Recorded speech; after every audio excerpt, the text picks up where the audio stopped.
navio de Teseu, ouvinte, é um barco que conta a história mítica do primeiro rei de Atenas, o Teseu.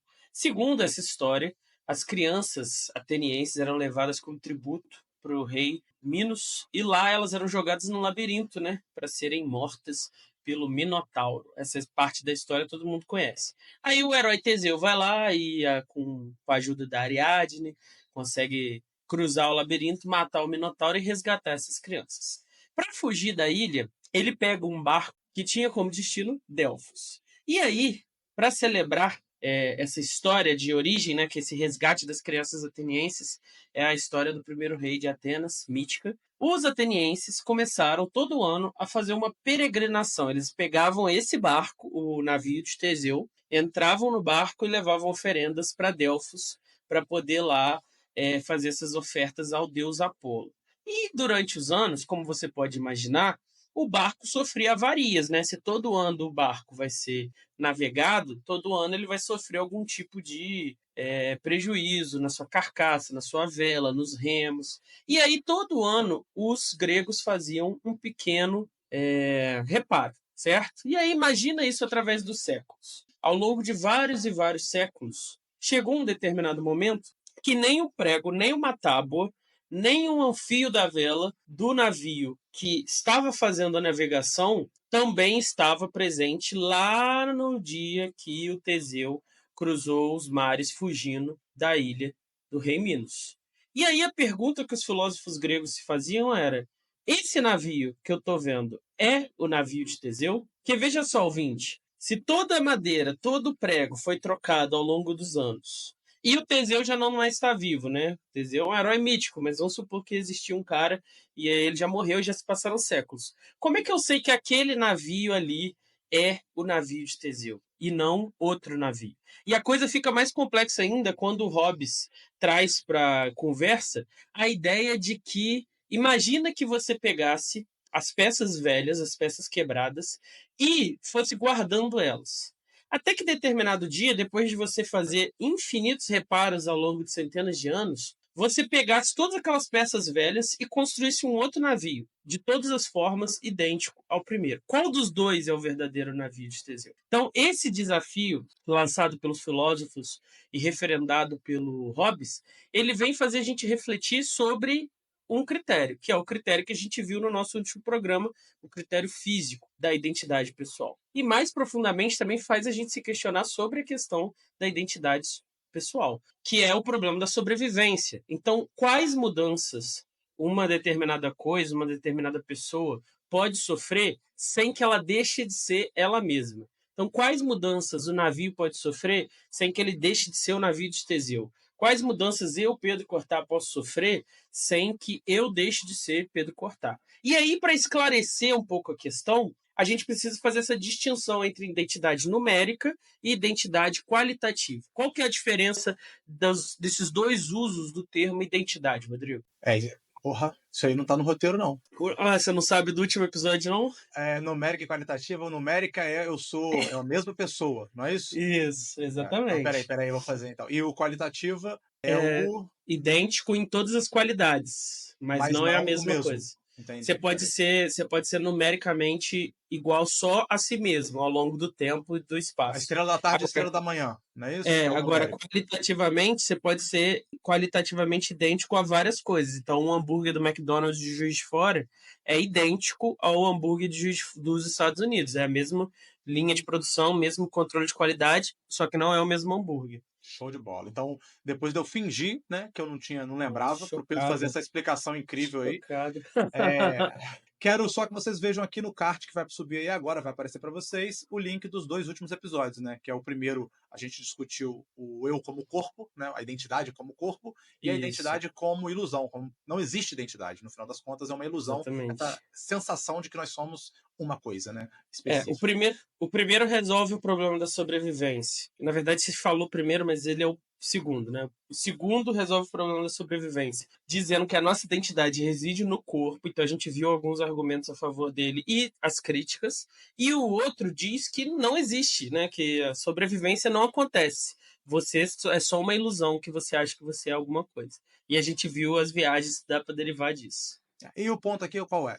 Cada um vai ter um critério para estabelecer o que, que seria a identidade. Então, qual é o critério que está sendo usado e qual que a gente vai apresentar hoje nesse programa que vai trazer um novo, né, que a gente ainda não viu, não é o corpo, não é a ilusão, é uma outra parada que vai determinar o que, que é a identidade. Exatamente. O critério, ouvinte, é como se fosse uma referência, né? É um jeito de você ver uma régua, uma balança, é um jeito de você conferir se alguma coisa é aquilo mesmo. Então, o critério, ele tenta te dar uma referência, uma âncora, para você determinar se aquilo ali é a mesma pessoa. No caso aqui da identidade pessoal e do problema da sobrevivência, seria assim: o critério corpóreo teria dizer que a identidade, você tem que ver se o corpo é o mesmo. E aí hoje a gente vai ver outro critério, o critério metafísico. Isso aí é ótimo, né? Porque no último programa foi piração total, né?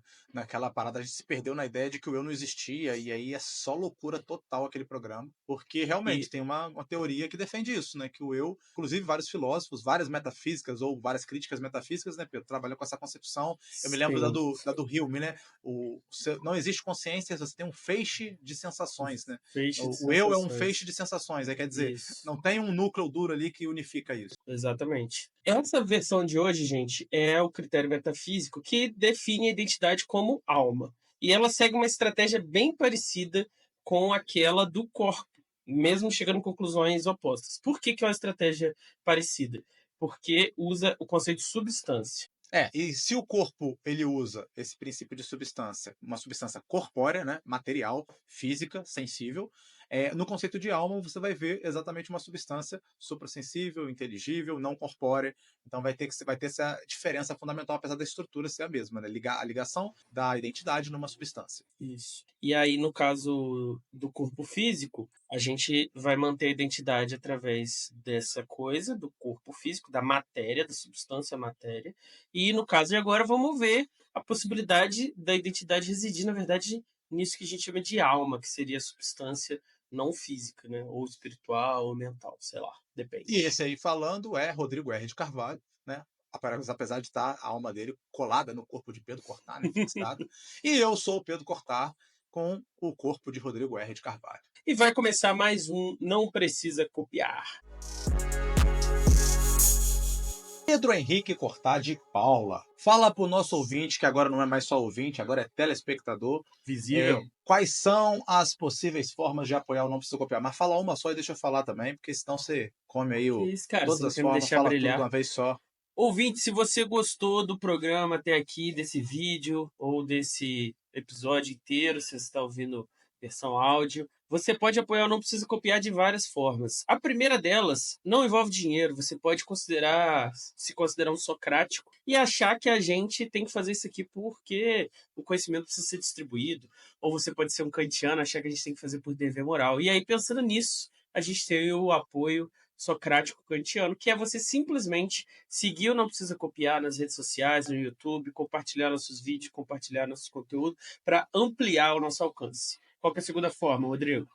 A segunda é a forma sofista pragmático. Então você sabe como os sofistas, né, que a gente precisa comer, se alimentar, pagar conta e comprar um gurgel, né? Começar um dia aí, poder Exatamente. desfilar de gurgel.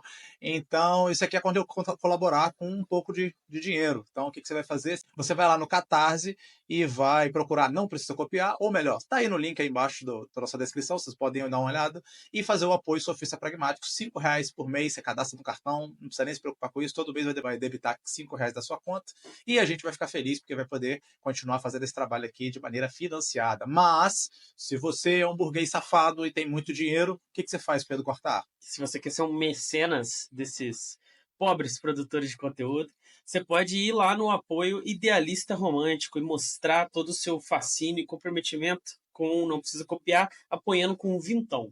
Vintão honestíssimo. E se você for meio anarco, Pedro, também ouvi dizer que tem uma forma anárquica de apoio. Tem uma forma anárquica que é o famoso cafezinho. Você pode estar ouvindo ali na hora, ouviu um negócio que você gostou, fala assim, cara, sensacional esse trecho aqui, vai lá, abre o seu aplicativo, faz um Pix de um valor qualquer para você com a chave nprecisacopiar@gmail.com. Maravilha! Apoia a gente, colabora, se inscreve no canal e compartilhe para todo mundo que você acha que vai curtir o nosso conteúdo. Um abraço! Exatamente.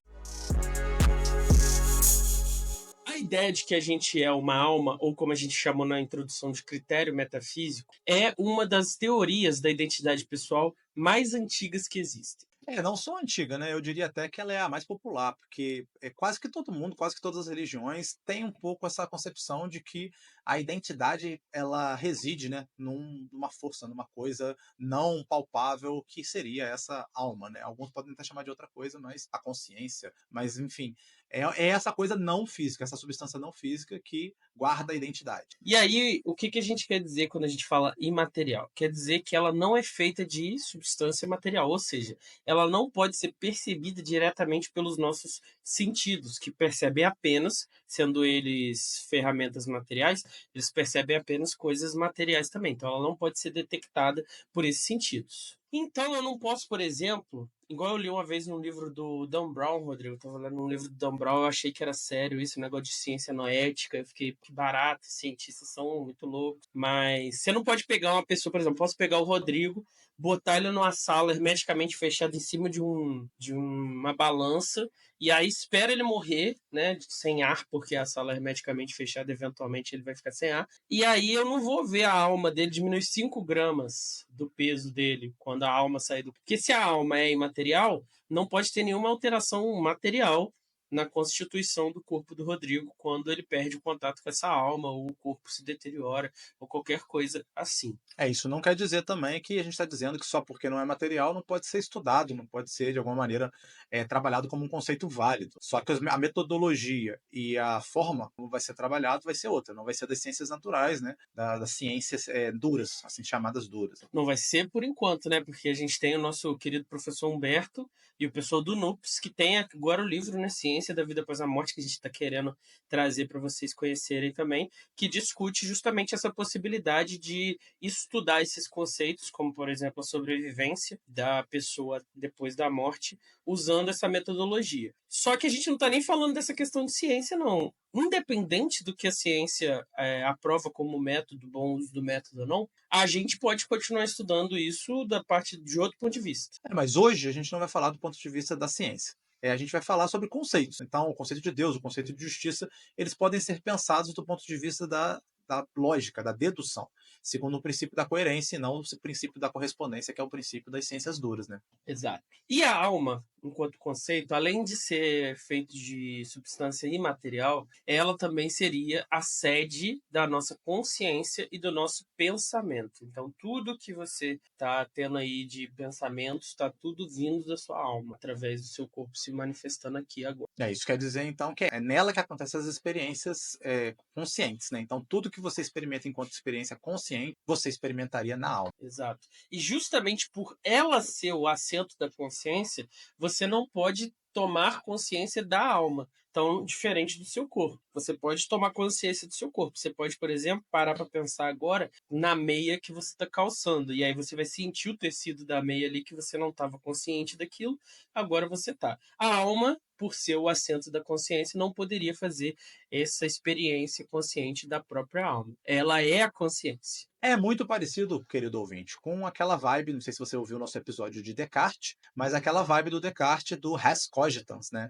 Então, essa substância pensante imaterial, a qual se relaciona de alguma maneira misteriosa, que a gente não sabe, com o corpo. E como a gente falou, a ideia de que a alma é o lugar da nossa identidade é uma ideia muito popular. Então, não necessariamente alguém que acredite nisso, no critério metafísico, tem que concordar com tudo que o Descartes falou sobre. Mas a gente vai, aqui nessa discussão, trabalhar com a ideia de alma bem parecida com a ideia da coisa pensante do Descartes, justamente para se livrar de alguns problemas, por exemplo, que certas versões religiosas podem levar a gente a ter. Mas assim, é muito parecido com o cristianismo também, muito parecido não, é exatamente o mesmo, né? É uma teoria onde a alma de cada pessoa viva é unida a um corpo. Então, alma e corpo, elas se fundem numa coisa só. Então, ouvinte, preste atenção. Como é que a gente usa esse critério? Se um corpo, num determinado momento do tempo, e outro corpo, em outro momento do tempo, estão ligados à mesma alma, então esse complexo formado pelo corpo e alma tem a mesma identidade numérica, mesmo que qualitativamente eles não sejam semelhantes. Então, eu bebê era completamente diferente de eu hoje, que você é completamente diferente de eu depois. Mas se eu tenho a mesma alma em todos esses eventos, ou qualquer coisa do tipo, aí eu sou a mesma pessoa. Inclusive, eu quero dar um testemunho aqui. Eu convivi com o Pedro aí, a gente já se conhece há 12 anos, e aquela careca ali não existia na época que a gente se conheceu. Então, o corpo está Ó, mudando, apesar da alma ser a mesma. em breve nós poderemos conseguir um patrocínio. Vários caras que eu assisto, Rodrigo, tem um patrocínio de um negócio lá de careca. Eu esqueci o nome agora. É bom também não lembrar que a Vai gente não faz fazer, propaganda de vai graça. fazer um Mas, implante aí e vai não, botar uma não, é cabeleira. uns olhozinhos aí você passa, não sei o que lá. Então o pessoal aí dos careca, patrocínio não precisa copiar. Mas, entretanto, contudo, todavia, né, se um corpo em um momento está ligado a uma alma e num outro momento ele se liga a alma diferente, então existem duas pessoas e não uma só. Então, se existisse, por exemplo, um clone, mesmo que esses dois corpos sejam qualitativamente muito semelhantes e idênticos, não é a mesma pessoa porque tem duas almas diferentes. Para vocês entenderem melhor, então, como é que isso funciona, como é que um exemplo pode encarnar essa história da identidade através da alma, vocês podem lembrar do nosso último episódio, né? O episódio que a gente citou, Ivan o Terrível. Então, segundo a teoria da alma, o sádico guarda do campo de extermínio de Treblinka, chamado Ivan o Terrível pelo Rodrigo e por várias pessoas, era uma pessoa que, como todas as outras pessoas que existem no mundo e no universo, consiste em um corpo ligado a uma alma. Muitos anos depois, na verdade, muitas décadas depois, né, uma pessoa chamada John Dejanjuk apareceu diante do Tribunal de Israel e essa pessoa também era um corpo e uma alma. E esses corpos envolvidos aqui nessa treta do Ivan o Terrível, eles eram bem diferentes. Então, em comparação ao guarda lá do campo de concentração, o John, ele era mais velho, ele era mais pesado, ele era calvo e outras coisas. Por exemplo, ele falava inglês, o guarda não falava. E aí a pergunta é, essa pessoa que está ali no tribunal é Ivan o Terrível ou não? A resposta para isso, baseada na teoria da alma como identidade, né, vai dizer o seguinte: é Ivan se, somente se, a alma de décadas atrás que estava ligada a Ivan o Terrível, o cara que fez as barbaridades no campo de concentração, é a mesma alma que está ligada a esse corpo velho aí, descrito pelo Pedro Cortar. Agora, se Ivan o Terrível e John Dejanjuk não têm a mesma alma, então os israelenses pegaram o cara errado. E aí, então, a gente tem um critério muito claro do que seria a identidade. Preservando a alma, preserva-se a identidade.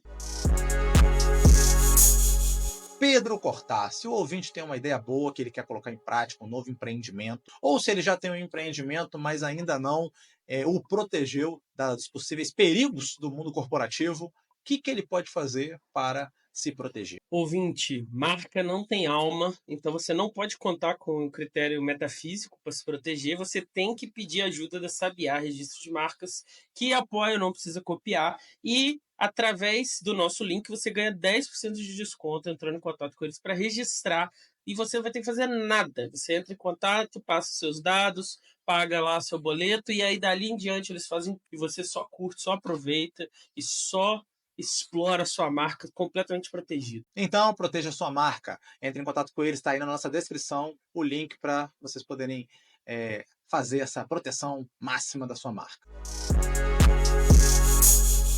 A grande popularidade dessa teoria, né, a teoria da alma, é o fato de que ela, no fim das contas, ela argumenta em favor da ideia de sobrevivência, né, do eu, da identidade, depois da morte. Se a gente aceitar ela, isso significa que a alma, como algo imaterial, não é afetada pela morte do nosso corpo. Ou seja, o corpo vai morrer, vai apodrecer, vai ser enterrado e você, que é o que importa, que é a alma, vai continuar existindo. O Pedro botou aqui no roteiro um exemplo muito doido. Segura essa, ouvinte, olha que loucura. Então imagina que você é cristão, mas você não é um cristão adepto da teoria da alma, que seria peculiar. Você imagina que Deus cria um corpo idêntico ao seu, assim que o seu corpo aqui na Terra perece. E aí aquele corpo lá é ativado no momento em que o corpo daqui para de funcionar. Essa pessoa, esse corpo, é você ou não é você? Pelo critério do corpo, não pode ser. Por que não pode ser? Porque tem que ser o mesmo corpo. Se ele tivesse transportado seu corpo da Terra para o paraíso, tudo bem. Só que não é o caso, né? Você enterra a pessoa. Então, se alguém morrer, você vai lá, você vai ver o cadáver e vai enterrar. Então, é outro corpo que foi criado. Então, não pode ser você pelo critério do corpo, somente. E se você perguntar aos teóricos da alma, eles concordariam também, porque, segundo eles, se aquele corpo que é idêntico ao seu e é consciente, capaz de pensar, então ele é outra coisa. Ele não é você, ele é outro. E aí, ou é puro critério do corpo, um corpo diferente, mas se ele tivesse desperto enquanto você está vivo aqui na Terra, seria então um outro corpo muito parecido com o seu, mas seria ligada a outra alma. Não seria a sua alma, porque as duas estariam vivas. E um elemento que mostra que não é você é que você não tem consciência da réplica. Então, você não sente as dores daquele corpo que foi ligado lá, você não tem nenhuma conexão com ele. O que mostra que são duas coisas distintas e separadas, né? Então a gente só pode concluir que aquela pessoa ali, por esse critério, é outra pessoa. Só parece com você. Mas e aí, como a gente poderia ter a ideia, então, que você foi ressuscitado no paraíso? Os teóricos da alma têm uma resposta muito simples, né, para isso. Então, Deus poderia criar esse corpo humano vivo, preferencialmente que fosse semelhante ao seu corpo, o seu corpo aqui da vida, né, corpórea, e simplesmente quando você morre, ele anexa a sua alma nesse corpo. Vai ter que ser a sua alma mesmo, ouvinte. Não pode ser uma cópia, não. Aquela alma que viveu a vida aqui na Terra, aquela alma que estava aqui dando rolê, aquela alma que sofreu o acidente. Essa alma vai ser pega e vai ser levada lá para o paraíso e vai ser colocada nesse corpo do paraíso. E é esse ponto, né, que os teóricos da alma vão falar. Essa é a diferença nossa para os corporistas. Então, é esse elemento, essa substância não material que vai determinar a identidade. Se for para você sobreviver, aí tem que ser assim, ligando você a uma nova coisa lá no paraíso. E até agora nós assumimos, né, que o que a alma se liga na ressurreição é um corpo humano. Mas não é uma necessidade, né? Alguns teólogos cristãos falam de uma espécie de corpo espiritual, que não é exatamente a mesma coisa que a gente tem aqui, mas que através desse corpo você poderia se articular lá no paraíso, num espaço espiritual, e seriam coisas diferentes, né? Daqui, mas seria um corpo de outra natureza. E aí fica pior ainda, né, pro critério do corpo, né? Se você acredita nisso. Em muitas religiões orientais também acreditam que não simplesmente você pode renascer não num corpo humano, né, mas em outros tipos de corpos também, em animais, em insetos, e essa ressurreição da alma ela pode acontecer em qualquer suporte, digamos, material de qualquer tipo. E aí, ouvinte, não importa se você virou um inseto, não importa se você vai começar uma vida nova em outro corpo, não importa se você vai ficar no paraíso, não importa se você vai virar um ovo. O Léo me explicou uma vez aí, tem um negócio de que você vira ovo. E o que importa é que você sobreviveu. Parabéns, felicidades. A alma continuou, então você continuou. Ótimo. Pedro Cortar, nosso ouvinte está nos ouvindo agora no Spotify e fala: pô, gostei, achei maneiro, quero seguir esse pessoal nas redes sociais. Então, fala para ele como que ele encontra a gente, se ele estiver apenas ouvindo a gente. Em primeiro lugar, esse ouvinte, ele nos odeia, porque o Spotify não paga nada e o YouTube paga, e o ouvinte podia estar ouvindo pelo YouTube Music, que é a mesma coisa para ele, mas ele está ouvindo pelo Spotify, então ele nos odeia. E tem 3.000 seguidores lá na nossa perfil do Spotify, Rodrigo. E não está nos seguindo no YouTube. Que não estão nos seguindo no YouTube. Então são 3.000 pessoas que nos ouvem, mas nos odeiam. E, em segundo lugar, se ele quiser estar lá no dia dele, no busão, na fila do banco, e aí tem uma pequena gotícula, como a gente chama, Rodrigo, um filezinho ali, uma nata do episódio, só para botar ali as engrenagens para funcionar, refletindo sobre uma ideia, sobre uma questão, sobre um ponto, ele pode seguir a gente no @nprecisacopiar em todas as redes sociais, e lá ele vai encontrar toda sorte de conteúdo desse tipo, e ele vai poder divulgar também para as massas. Mas ele devia mesmo não olhar nem no Instagram, né, Pedro? Mas olhar os shortzinhos do YouTube para também ajudar a gente na monetização. Exatamente. Mas quem então, na verdade, Instagram, vocês não estão convidados a nos seguir em nenhuma rede social. Não sei. Exatamente. Ignora a rede social. A gente só começou a rede social porque a nossa social media mandou. Mas a gente não gosta de rede social, a gente não gosta de vídeo curto, a gente gosta de YouTube. Por quê? Porque a gente é mercenário, a gente é sofrido. Como a teoria do critério metafísico, ela envolve um elemento fundamental da existência humana, que é a angústia causada pela morte, a dor e a ansiedade da perda do outro ou de pensar na sua própria imortalidade, ela já foi fartamente explorada por diversos filósofos, né? Foi muito explorada por várias religiões, mas especialmente por diversos filósofos. E não só em algum elemento específico, uma disciplina específica da filosofia. Ela é explorada na ética, ela é explorada na teoria do conhecimento, ela é explorada na antropologia. Então, em qualquer área da filosofia, você vai ver, de alguma maneira, alguém lançando mão, ou fazendo uma crítica, ou defendendo uma teoria que se baseia no conceito de alma ou de identidade ligada à alma. E para discutir a questão da sobrevivência aqui hoje, na identidade pessoal, a gente está usando um livrinho chamado A Dialogue on Personal Identity and Immortality, do John Perry, que vai voltar, Rodrigo, falando da organização vertical e horizontal, da Olha só. procrastinação. Esse cara tá Filósofo te do pagando Gabão. alguma coisa para você fazer essa propaganda toda Não, dele, vários livros? eu que estou quase pagando ele, porque tem tradução desse livro dele aí da procrastinação, mas não tem desse diálogo. Esse diálogo é curtinho, é maravilhoso de ler, é gostoso de ler. E eu tô quase pedindo ele aí, eu pago $500 ele me deixa traduzir isso, não. Mas a gente vai usar esse diálogo aí e vai ver os argumentos desse diálogo. E o que tem nesse diálogo? No texto nós temos uma professora de filosofia ateísta chamada Gretchen, Sam Miller, um sacerdote, e David Cohen, um ex-aluno de Gretchen. E a Gretchen, pobre Gretchen, que é muito amiga do Miller e foi a mentora do David, ela está nas últimas, ouvinte, ela está morrendo. E por causa disso, ela está nesse diálogo filosófico.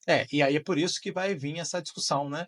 Então ela quer saber o seguinte: quais os critérios de identidade pessoal que poderiam tranquilizá-la sobre a possibilidade dela sobreviver à morte de seu corpo. E na primeira noite, né, que é a primeira parte do diálogo, são 3 noites que os visitantes vão visitar a Gretchen, o Miller, que é religioso, apresenta, faz uma explicação do critério da alma, justamente esse que a gente está vendo aqui hoje.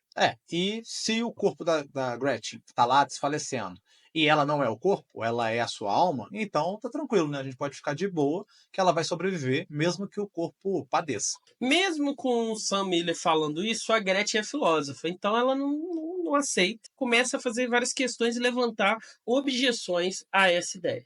Em casos bizarros como esse aí que a gente citou, do Ivan o Terrível, fica difícil mesmo de saber essa identidade pessoal, de estabelecer se é ou não é. Mas isso não é verdade na maioria dos casos. Né? Na maioria dos casos, se eu sei que o Rodrigo é o Rodrigo, eu vejo o Rodrigo e é o Rodrigo, eu sei que é o Rodrigo. Então vamos fazer um outro exercício mental aqui. Então suponhamos que você mora em Juiz de Fora e volta para casa para visitar sua família no interior de Minas Gerais, né, toda quinzena. E aí quando você chega no interior de Minas, você encontra uma mulher na casa que você morava antes de se mudar. E essa mulher está fazendo seu prato favorito para o jantar. Qual que é o seu prato favorito para o jantar, Rodrigo? Arroz e piemontese. Então ela está fazendo um arroz à piemontese para te receber, já que você está vindo lá de Juiz de Fora. Ela parece muito com a mulher que você viu na última vez, que você foi para casa. E ela, quando você chama ela de mãe, ela reage, ela responde, ela não estranha. E também ela sabe várias informações sobre a sua infância, inclusive do período que você não tem memória e consciência.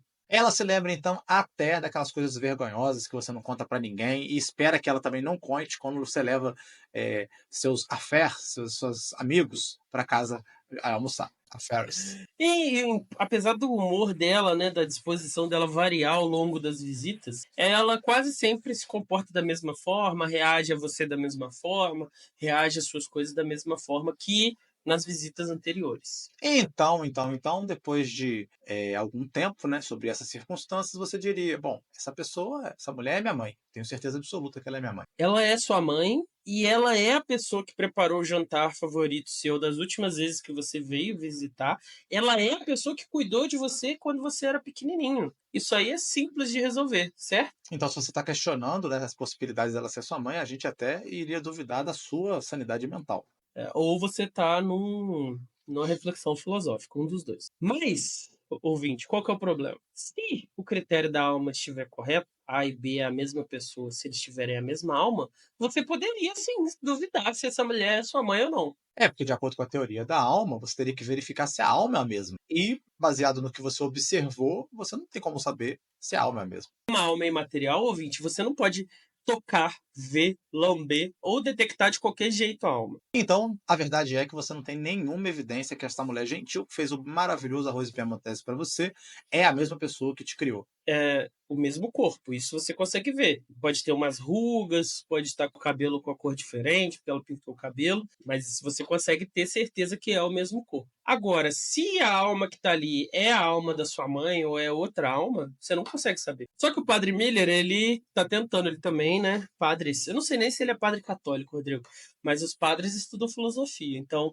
ele começa a tentar fazer remendos aí. Aí ele estabelece o seguinte princípio: é evidente é auto-evidente que uma alma está ligada a um corpo. Então, se aquele corpo está ali e aquele corpo é o mesmo, então eu sei por isso que é a mesma alma. Resolveu? Simples de resolver? Deu certo, Rodrigo? É muito, muito simples se você aceita esse pressuposto aí, que o padre não explicou nada. Ele tomou o pressuposto básico religioso dele como se fosse verdade, né? Então, que é a alma está ligada a um corpo e só a um corpo, que seria questionável também. Algumas premissas você tem que demonstrar elas e outras são evidentes a priori, ouvinte. A priori quer dizer, tipo assim, antes da experiência. Então, por exemplo, eu sei que um triângulo tem 3 lados antes de eu ver um triângulo, porque por definição o triângulo tem 3 lados. O nome dele meio que sugere isso. Eu sei que uma pessoa solteira não tem um esposo. Eu não preciso ir lá no Instagram dele, ver a foto, ver se tem alguém ali, porque se a pessoa é solteira, por definição, ela não tem um esposo. E a ideia de que um corpo está ligado a uma alma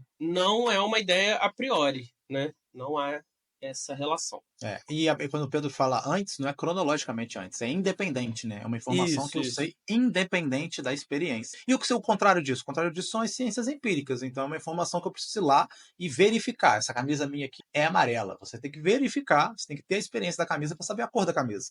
Então, essa questão de se a alma é ligada a um corpo ou não, quem critica essa concepção a priorística do nosso querido sacerdote aqui, está dizendo o seguinte: primeiro você precisa fazer um experimento para você definir isso, para você estabelecer que essa alma ela é ligada a um corpo. Ou tentar demonstrar que, por definição. Mas, assim, se existe alma desencarnada no paraíso, né, Rodrigo? Por definição, a alma não tem que estar ligada a um corpo. Então. Exatamente. E a Gretchen concorda com a gente aqui que você não consegue ver a alma, que você não consegue fazer essa experiência de saber se está ligado ou não. Então. Como é que você poderia mostrar que essa alma e esse corpo se correlacionam? A alma é imaterial. Então, eu não posso abrir o corpo e olhar lá dentro se tem uma alma. Então não daria para fazer isso. Quem tentou fazer isso aí foi o nosso magnífico René Descartes, né? Na glândula pineal, que seria uma glândula que está no cérebro, física, que ela se comunicaria com a alma não física, né? Mas aí o problema continua, né? Como é que a glândula física se comunica com uma alma não física? Então a gente tem que arrumar uma resposta melhor que essa. Só aceitar isso não é suficiente. E se você olhar o exemplo que a gente deu, ouvinte, do Ivan o Terrível, como é que o critério da alma resolve o problema do tribunal israelense se aquele homem é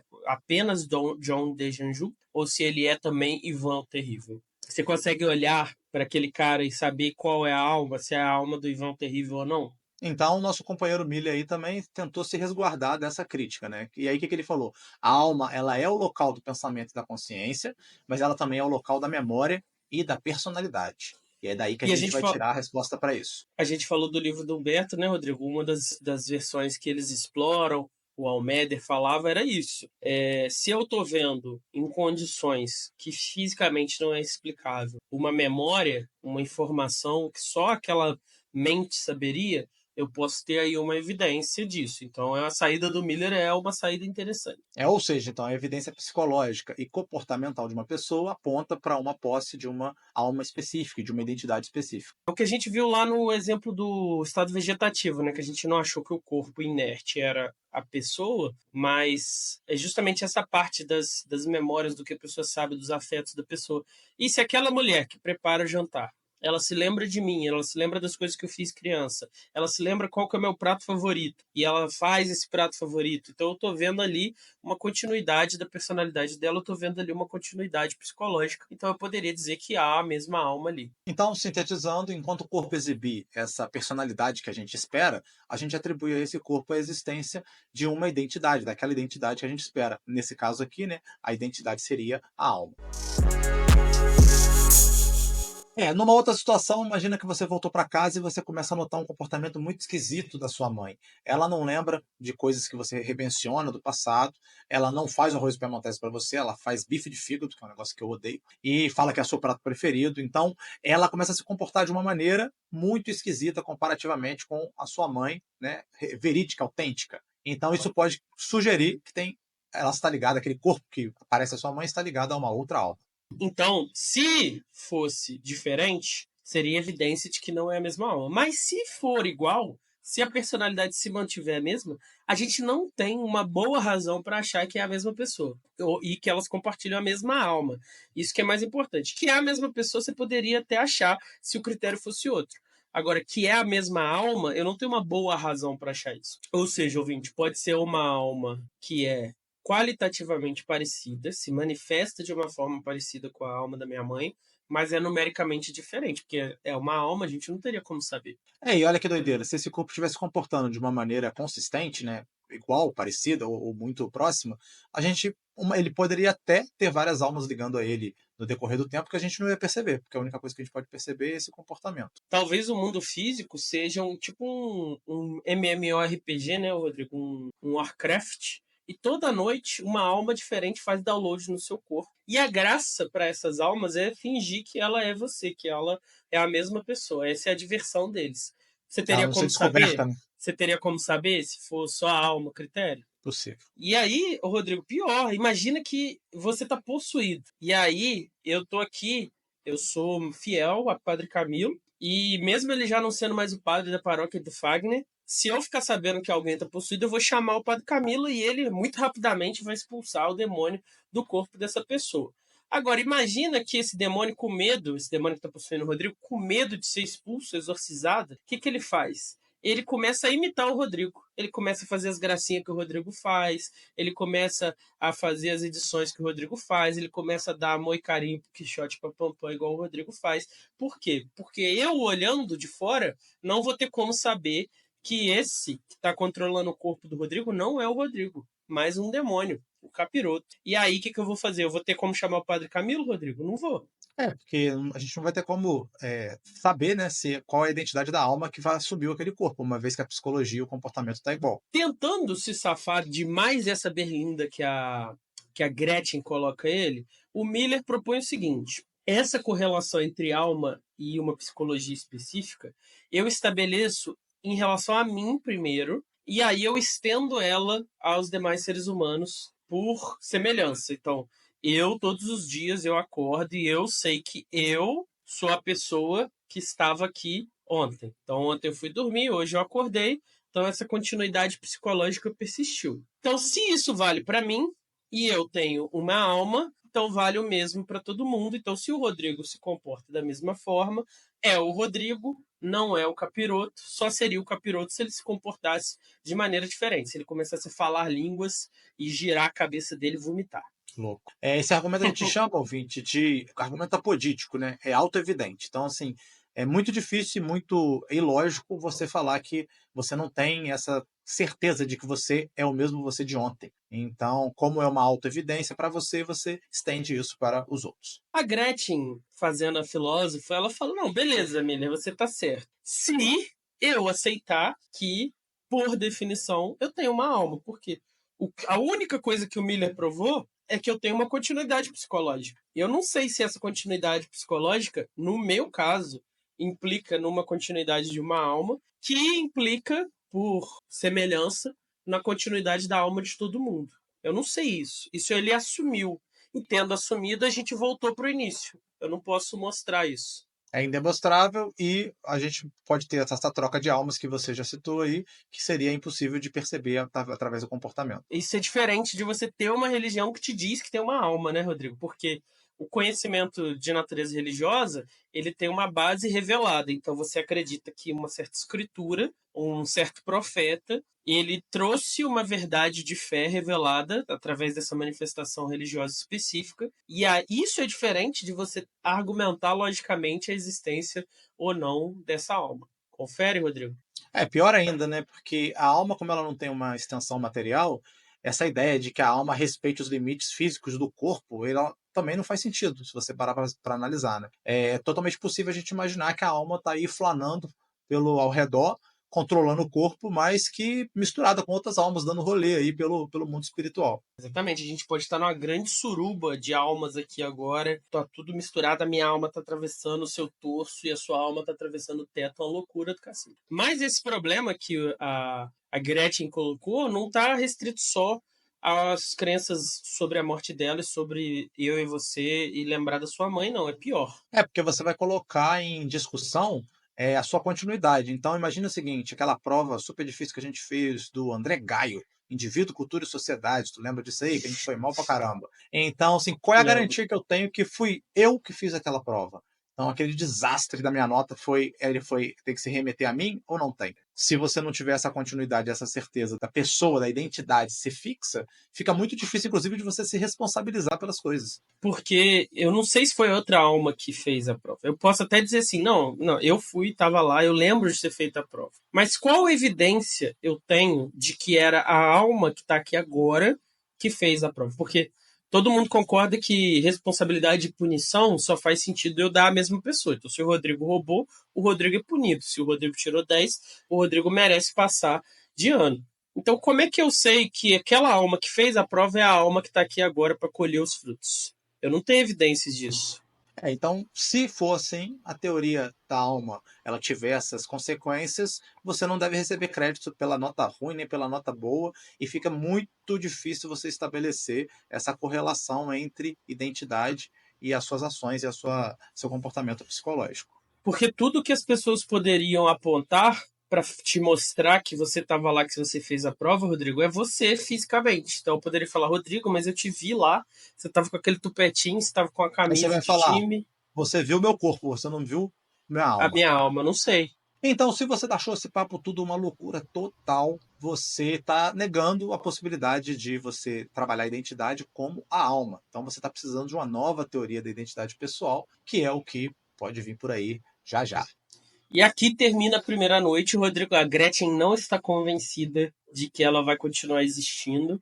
E aí eles vão embora e ela vai dormir, descansar. Com a seguinte conclusão: a alma, enquanto conceito de identidade pessoal, ela é filosoficamente irrelevante. Por quê? Porque em outros argumentos, né, você pode usar dimensão ética, né, igual Kant, você pode usar a questão do conhecimento. A existência de conhecimento é evidência de que existe uma alma, lá no Mênon de Platão. Então, em outras dimensões, você poderia usar outras coisas como evidência. Só que sem essa distinção bem clara, como é que você poderia usar ela? Você não poderia, porque foi como o Rodrigo disse mais cedo, sem a alma, sem usar a alma, eu consigo resolver usando só a memória, não é? Consigo tentar melhor, porque a memória tem aquilo que a alma não tem. Continuidade. E é visível, né? E Testável. é demonstrar. Na filosofia, a gente tem vários argumentos sobre a existência da alma, como eu falei no bloco anterior. Inclusive argumentos que passam por você demonstrar outras coisas. Então, eu demonstro que existe certo e errado, eu demonstro que existe conhecimento e uso Ordem isso... no universo, né? Ordem no universo, e uso isso para mostrar que deve existir uma alma. Temos, então, até o próprio argumento, né, nas meditações de Descartes sobre o cogito. Exato. E aí, será que esses argumentos todos já não servem como evidência da identidade pessoal também? Num primeiro momento, eu acho que a gente pode dizer que sim. Mas essa identidade pessoal ela é algo mais específico do que um argumento geral sobre alma, né? Então, essa subjetividade, as funções que essa subjetividade tem perante a realidade, ela vai ter que ser uma demonstração um pouco mais complexa do que só a alma. Inclusive, Rodrigo, tem um filósofo contemporâneo, acho que chama Huemer, alguma coisa assim, que ele é ateu, mas uma dos esforços filosóficos dele é demonstrar que a alma existe, e outro é demonstrar que nós somos imortais, só que o conceito de imortalidade não está relacionado com o conceito de alma. Tu acredita num negócio desse?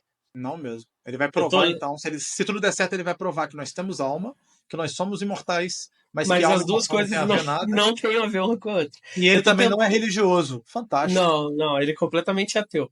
E, inclusive, ele também tenta provar o ateísmo, mostrar que Deus não existe. Então, eu tô lendo os artigos dele, tentando fazer esse nexo aí, porque eu achei interessantíssimo, né? Mas curioso. Loucura, Será que é um conceito de alma aristotélico, assim, de uma energia? Que aí pode ter energia, mas ela não perdura. Pode ser. Vamos ver nos episódios do futuro. Sim. E aí, como vocês viram, ouvinte, só por esse último filósofo que eu falei, isso aí dá pano pra manga. A gente vai revisitar o Phaedon, o Criton. São diálogos que podem sozinhos ser um programa já do Não Precisa Copiar. Mas aqui a gente vai ficar restrito ao Perry. Então, dentro dos argumentos apresentados, realmente a alma não funciona como conceito, que é diferente de uma verdade revelada na fé. Aí é outro tipo de conhecimento, outro rolê, e é diferente ainda de evidências científicas, como, por exemplo, a galera do NUPS está lá tentando desenvolver. E também aqui a gente citou só as conclusões, né, dos personagens do Perry, né, do autor do nosso texto que a gente está trabalhando aqui. Mas existem outras evidências contra a existência da alma. A teoria da alma, ela parte do ponto de que a alma é uma coisa imaterial que é a residência da nossa consciência e da nossa mente pensante. Quando a gente lá antigamente achava que o cérebro ele era uma grande esponja que passava o ar assim para refrescar o sangue, para o sangue voltar a circular, essa ideia de que existia algo fora do corpo que mantinha o corpo era uma ideia boa, né? Uma ideia interessante. Sim.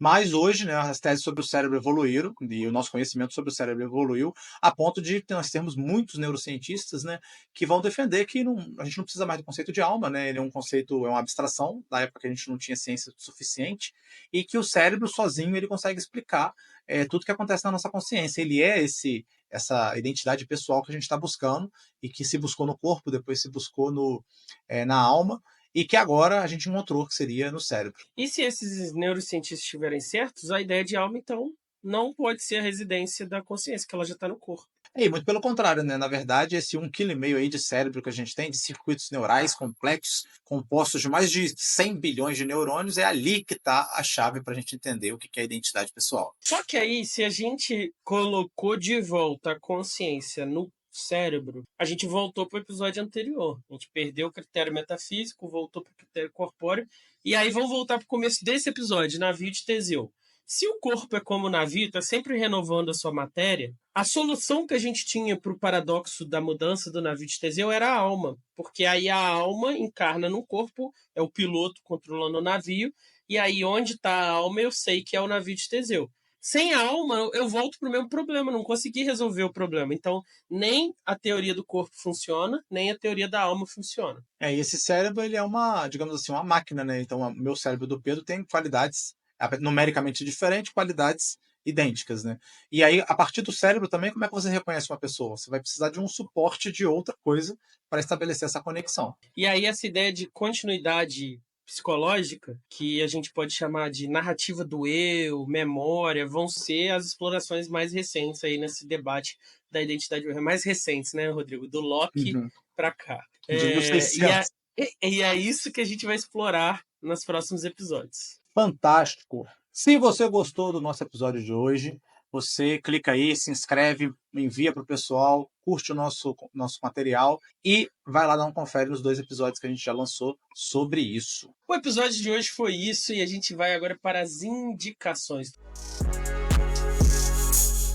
Então, o Rodrigo recomendou aí ao longo do episódio Boa Noite, Mãe, né? Que é um filme de suspense, terror. O que mais você tem aí nas mangas, Rodrigo? Rapaz, a gente estava falando desse negócio de uma alma tomar o seu corpo, o capiroto tomar o seu corpo. Eu me lembrei de um filmaço que não tem nada a ver com isso, mas vou indicar mesmo assim, que é A Outra Face, do Travolta com o Nicolas Cage, que um troca de face com o outro. Um é um bandidão, o outro é o policial, e um vai viver na casa do outro. É maravilhoso esse filme. Você está fazendo a cara que você não assistiu. Você devia muito ver. Maravilhoso. Clássico dos anos 90, de sessão da tarde, vocês precisam ver. E aí, sabe qual é o tema ali? Que a identidade pessoal é a forma como você se comporta, porque um começa a representar o outro, e aí ninguém nota. Acha meio estranho o comportamento a princípio, mas depois acha que é a mesma pessoa. Eu quero recomendar vários filmes sobre alma, então.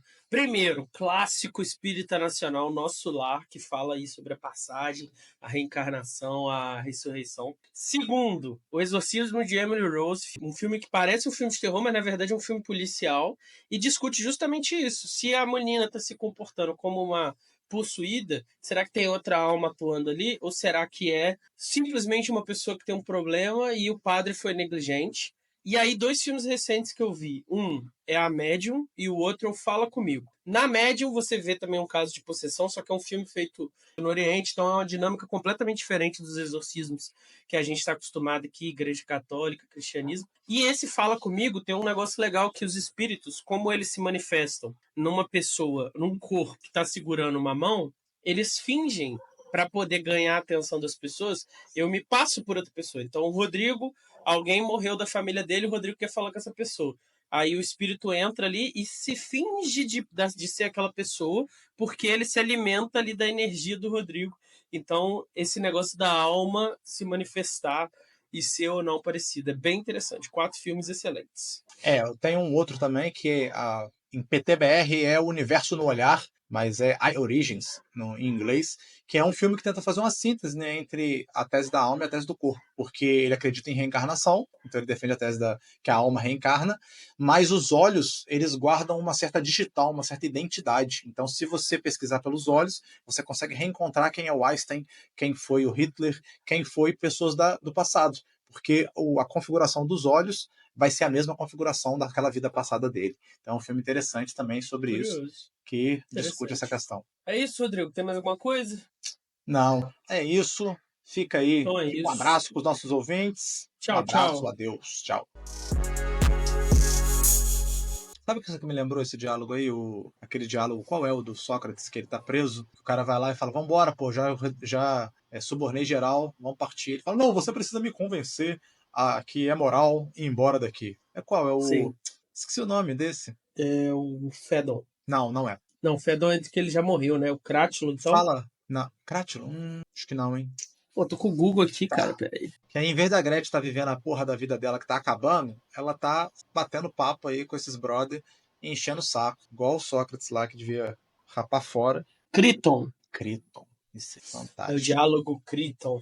Ah, cara, mas ao mesmo tempo, quantas vezes você, como professor de filosofia, que nem é um grande filósofo como a Gretchen era, se divertiu, tirou um barato, só discutindo coisas, problemas filosóficos. A diferença é que eu não tava morrendo e nem ia ter que tomar cicuta no dia seguinte, né? Me desculpa, sua esposa é uma estudante de filosofia também. Em breve será uma pesquisadora de filosofia. O seu único filho... Ela vai ficar muito feliz de saber que ela tá no mestrado e não é uma pesquisadora ainda. Aqui no Brasil não é um trabalho, né? É um estudo. É considerado. Não sou eu. Nem o doutorado. Eu não tô criticando ela. Eu não tô criticando ela. Eu também sou um estudante, né, por essa definição. Você só seria um trabalho quando você entrasse. Aqui no Brasil, tá, ouvinte? Porque em outros países aí, ela já estaria tirando a aposentadoriazinha dela, já teria um contratinho para ela poder ter segurança da vida dela. Mas isso é uma questão para outro programa, né, Rodrigo? A economia dos cérebros. Fazer esse episódio aí, você que tá viciado em falar de economia. Seu único filho é um cachorro, que não poderia, né, te abraçar, brincar com você e até o fim da sua vida, se bobear, já faleceu. Seus amigos, também a maioria, são professores de filosofia. Então eu te pergunto, o que você vai estar fazendo no seu leito de morte? Leito de morte. O que você vai estar fazendo? Eu imagino que você vai estar discutindo o conceito de se os juros diminuem o orçamento ou não, libera recursos para reconstruir o Rio Grande do Sul ou não. Eu imagino que você vai estar discutindo se a alma existe ou não, se você pode acreditar, você pode dormir o sono eterno, tranquilo, sabendo que a alma existe porque você demonstrou pela razão. Para mim, tá claro que isso aqui é o nosso futuro. Fantástico. Que triste. Pra piorar, eu vou entrar pra vocação adulta, então você vai ser a Gretchen nas últimas, e eu vou ser o Sam Miller, vou ser o sacerdote que vai estar ali na beirada do sua cama. Por que você tá achando que você vai viver mais do que eu? Eu só tô fazendo uma analogia com o diálogo.